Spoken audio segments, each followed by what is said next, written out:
Assalamualaikum warahmatullahi wabarakatuh. Selamat pagi anak-anakku kelas 12 IPS. Hari ini Bu Nancy akan menjelaskan tentang wilayah dan pewilayahan. Sebelum kita membahas lebih jauh mengenai wilayah dan pewilayahan, kita harus tahu dulu wilayah itu sebenarnya apa sih?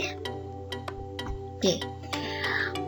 Apa itu wilayah? Wilayah adalah ruang di permukaan bumi yang memiliki ciri atau karakteristik tersendiri, sehingga beda dari wilayah lain di sekitarnya.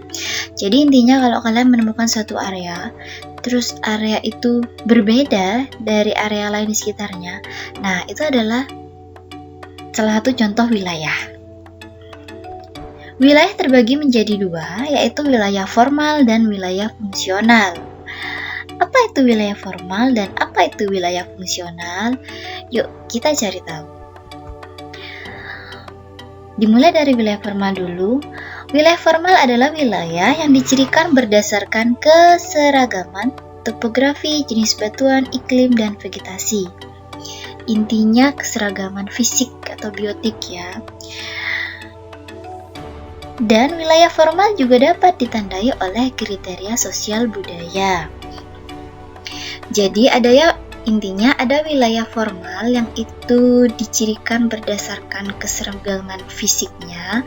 Ada juga wilayah formal yang ditandai oleh keseragaman kriteria sosial budayanya. Seperti itu. Contoh wilayah formal itu seperti apa sih? Yuk. Contoh wilayah formal. Yang pertama ada daerah pertanian. Daerah pertanian merupakan wilayah formal, didasarkan pada jenis tanaman dan pengolahan lahan.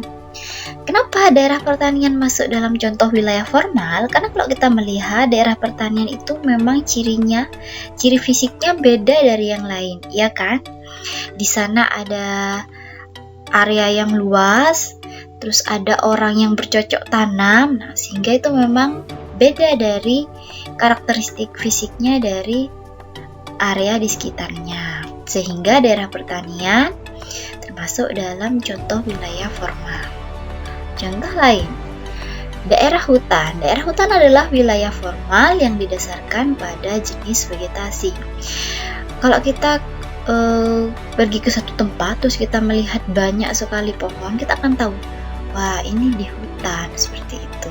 Sehingga karena kita bisa membedakan, wah ini hutan, ini bukan hutan. Itu berarti area itu termasuk dalam wilayah formal, memiliki ciri keseragaman fisik yang sama, sehingga dia beda dari area sekitarnya. Kita bisa kan membedakan, oh ini hutan, oh ini bukan. Kenapa? Karena memang hutan tuh cirinya khas sekali. Salah satunya yaitu biasanya banyak pohonnya yang sangat rimbun sekali, seperti itu ya. Oke, contoh yang lain. Daerah pegunungan. Daerah pegunungan adalah wilayah formal didasarkan pada morfologi berupa ketinggian dan kemiringan lereng. Kalau kita lagi ada di gunung, misalnya rumahnya Brensi ya, rumahnya Brensi kan dataran rendah, terus Brensi ke daerah Sempona. Brensi bisa membedakan, wah sekarang saya ada di daerah pegunungan. Karena apa? Cirinya. Satu, ketinggiannya sudah beda. Terus iklimnya biasanya sejuk.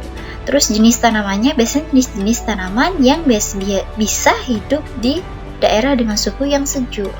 Karena dia memiliki keseragaman fisik pada area itu, terus sehingga beda dari area lain di sekitarnya, maka daerah pegunungan itu termasuk salah satu contoh wilayah formal, seperti itu. Oke, contoh berikutnya adalah wilayah suku Dayak. Wilayah suku Dayak adalah wilayah yang didasarkan pada keseragaman kriteria sosial budaya suku Dayak. Jadi maksudnya di sini adalah orang-orang yang tinggal pada area ini adalah keturunan suku Dayak. Nah, kalau di area lain mungkin kita akan menemukan suku yang lain. Ada suku-suku di Indonesia itu banyak ya. Ada suku Banjar, ada suku Bugis. Orang-orang yang tinggal di daerah suku Banjar, suku Bugis, suku Dayak itu bisa dijadikan contoh sebagai salah satu wilayah formal berdasarkan kriteria sosial, seperti itu. Oke, itu adalah contoh-contoh wilayah formal. Nah, sekarang kita ke wilayah fungsional. Wilayah fungsional atau biasa disebut sebagai nodal region. Apa sih?